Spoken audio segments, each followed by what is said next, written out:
Today we will discuss about the saints of Subramanya. Lord Subramanya is a very powerful and celebrated deity. As I have been telling you very often, deity is an energy center, Devata. Now, why Subramanya is so important in the Hindu pantheon, in the Vedic pantheon? Now, when the Parabrahman, the ultimate reality, wanted to create this universe, he desired, and out of the desire emanated the first vibration that is called Om, which is the foundational resonance for the creation of all the subsequent things in the universe. Out of that primary vibration, the first thing that emanated out was the consciousness, the all knowing consciousness, what we call as Shiva or Narayana. That was the first emanation because that is the field. If you want to draw a painting, first you need a canvas. Only on the canvas you can draw the painting. So, consciousness is the canvas. Shiva is the canvas. The next thing that emanated from that, because with only consciousness you cannot generate. You need energy, Shakti. So the second emanation was Shakti, energy. Thereafter, everything emanated as a combination of this consciousness and energy, Shiva and Shakti, or Purusha and Prakriti, or Narayana and Lakshmi. So, these two primary components, emanations, created the rest of the universe, or rest of the universe arose out of them. As I have given to you in another lecture, for creation of this universe, the first thing that Shiva and Shakti needed was Mahat, that is intellect. So that emanated, that was Lord Subramanya. The second thing that was required after the Mahat was the real performing energy knot. When we say the real performing energy knot, it means a lot of things. It means a God. I am using this word as it is easily understood. Actually, I mean the energy center. For easy purposes, I will continue to refer to this as God. So it needed a God that is all powerful. An all powerful God is called Bhagavan. That is why we call Lord Krishna as Bhagavan. Bhagavan is the ultimate personification of all the glories of the Almighty. The six important characteristics or the qualities of Bhagavan are Jnana, that is wisdom. 2. Shakti or unlimited energy. 3. Balam, infinite strength. 4. Aishwarya, unlimited resources. 5. Virya, unconquerable valor. 6. Tejas, ultimate effulgence. A divine entity which has all these six are called Bhagavan. There are many emanations which are part tamsas, part emanations, but a full emanation will have all these six eminent qualities. Now, the Parabrahman desired that there has to be an emanation of this Brahm,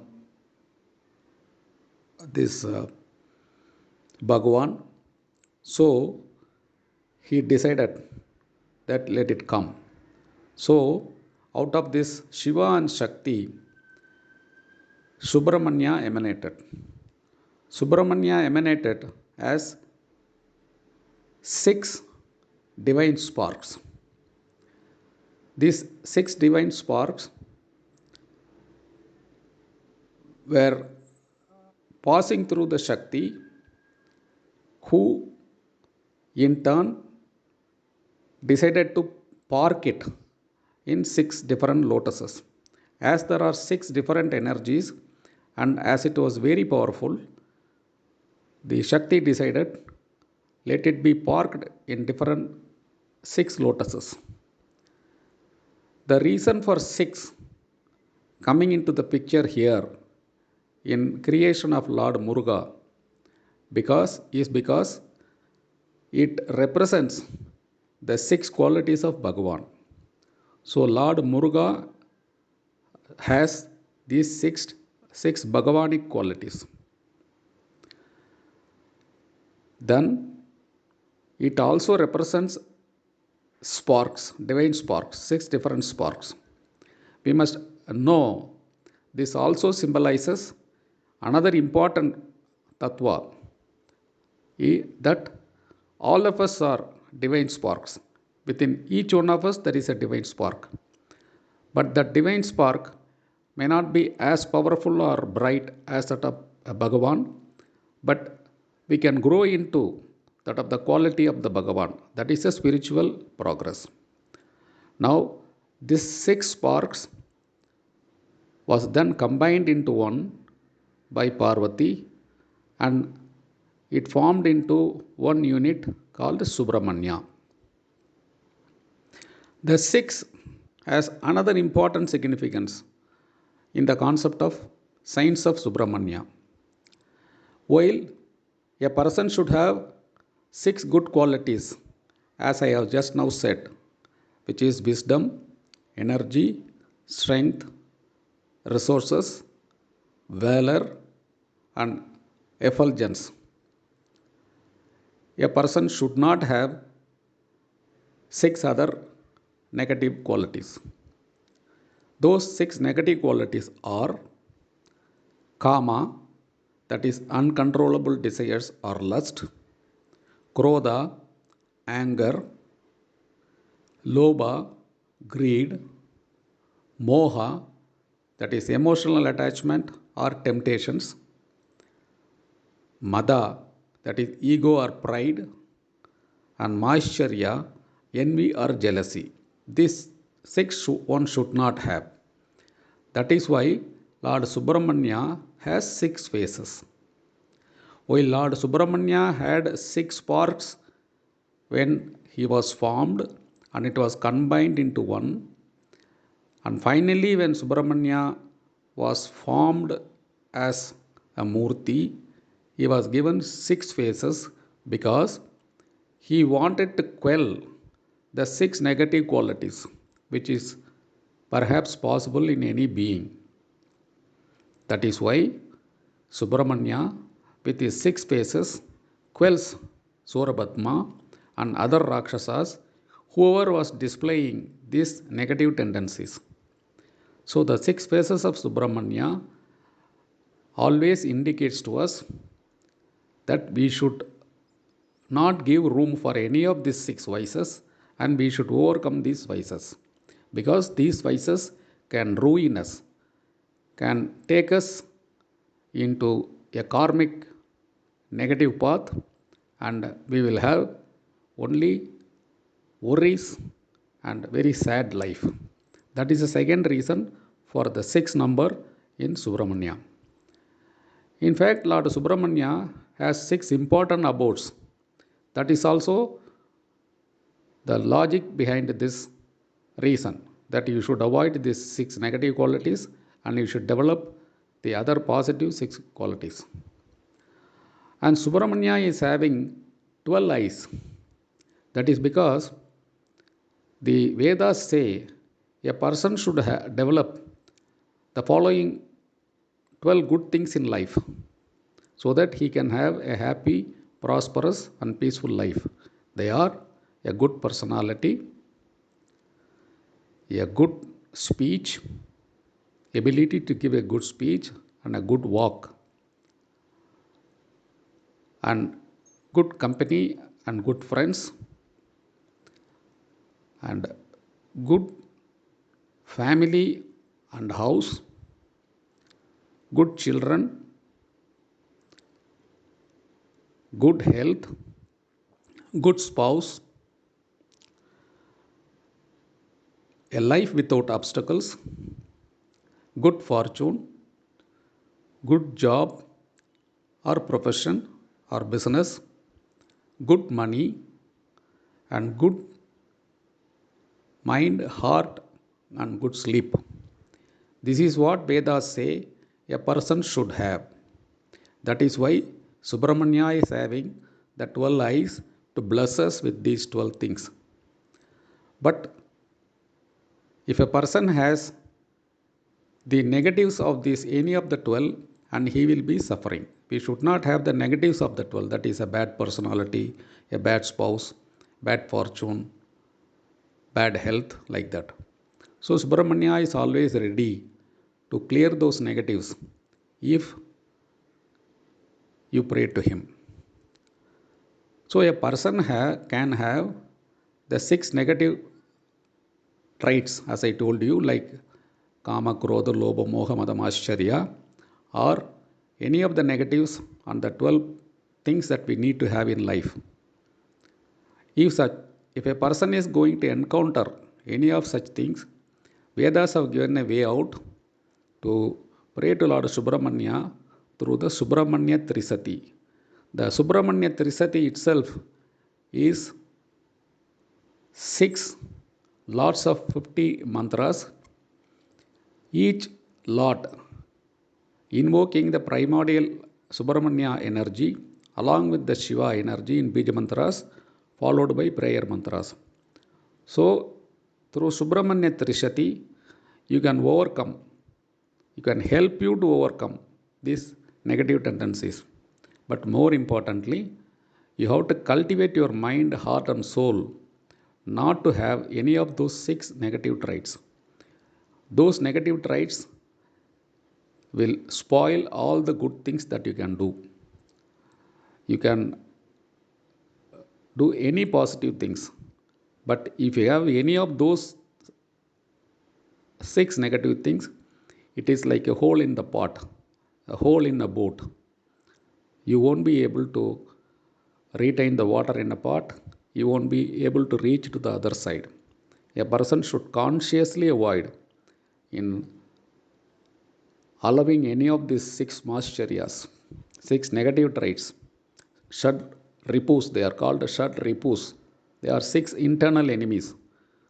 You have to ensure that you don't give room for any of those 6 internal enemies. They are more dangerous than any external enemy. The external enemy can be handled. In fact, if you don't have these internal enemies, you are unlikely to have any external enemy, because your external enemy arises only because you have these internal enemies. That is why the concept of Subramanya clearly says that I am ready with my 6 faces and 12 eyes to help you to overcome these negative energies that can set in into you, and as a consequence, the negative experiences that you may have in your life. I am here to give you that. Now, this Subramanya, if you look at his imagery, you will find that he is having an archery, veil. Whale is a significance of intellect. A person's intellect has to be very wide and very sharp. Then only he will be able to overcome difficulties. That is why he has as his astra this whale. And then he has the peacock as his vahana and the cock in his flag. Peacock and cock are symbols of ego. The Subramanya imagery indicates to us that we have to control and overcome our ego. That is why he himself is displaying that. And similarly, he has two consorts. The consorts are Devasena and Valli. They represent the Icha Sakti and Kriya Sakti. Icha Sakti is the will. Kriya Sakti is ability to perform. A person, if he has to succeed, he has to have the will, proper will, and he has to have the ability to perform. If he doesn't have it, how can he succeed? A person, he may have any amount of desire. Desire means nothing. It should be backed by will. And a will power alone is not sufficient. You should be capable of implementing it. This combination of two is very necessary. And Subramanya himself is symbolizing the Jnana Sakti. So the Subramanya with his two consorts symbolizes the Icha Sakti, Kriya Sakti and Jnana Sakti. Therefore, a person should have this wisdom or Jnana, willpower or Icha, and ability to perform, Kriya Shakti. If a person is timid, whatever may be his willpower, what he will perform? A person may be very strong, but if he doesn't have the capacity to do, how will he deliver? Therefore, even if he has these two, but if he doesn't know how to do it, that means he lacks jnana. How will he deliver? Therefore, the combination of all the three is a must for a person's success. That is what the symbolism of Lord Subramanya displays. Lord Subramanya is called Muruga in Tamil. The meaning for the word Muruga is beauty. The beauty is symbolification of God. Anything beautiful is the emanation or manifestation of God. Look at anything. Whatever is beautiful is an emanation of God. It may be a flower, it can be a sunrise, it can be moon, it can be star nights, it can be river, it can be mountain, it can be tree, it can be a person, it can be anything. Anything that is beautiful is manifestation of the divine energy. That is why he is called Muruga. And Lord Subramanya is residing or celebrated to be residing in the mountains. Why? Because mountain has 3-4 important qualities. One, it is a very big stone. We are worshipping a small stone as Vigraha in a temple. Yeah, that small stone itself, if it has the capacity to absorb positive energies, a large mountain, what an amount of capacity it will have to absorb positive energies from the nature. Mountain is a repository of positive energies. Number two, it gives shelter to many beings, whether it is trees, animals, pakshis, insects, anything. Three, it acts as the ground for creation of water through rains, and it maintains the oxygen balance in the universe. It is the heart, chest, the oxygen generator for the universe. 4. It is very high. Anything that is very high will always give a vast, expanded heart, expanded consciousness. So, a hill is a symbolism of very high divine energy. That is why Lord Subramanya is expected to reside or portrayed to reside in the mountains and hills. And if you look at the Subramanya Yandra, there will be two triangles, one triangle facing downwards, another triangle facing upwards. The downward triangle and upward triangle are representatives of the Shiva and Shakti, and the union of these two is the generation of the universe. Therefore, the entire creation that is happening out of Shiva Shakti union first resulted in Subramanya. Therefore, Subramanya is the first emanation of this union of Shiva and Shakti. These two triangles are only in the center of Sri Chakra also. So, Subramanya is the extreme powerful example of Shiva Shakti union, and anyone who is sincerely worshipping Lord Subramanya is going to invoke that primary energy, and if he does it with devotion, he will be able to overcome these negative traits and can develop the positive traits and be happy throughout his life. Om Subramanyaya Namaha.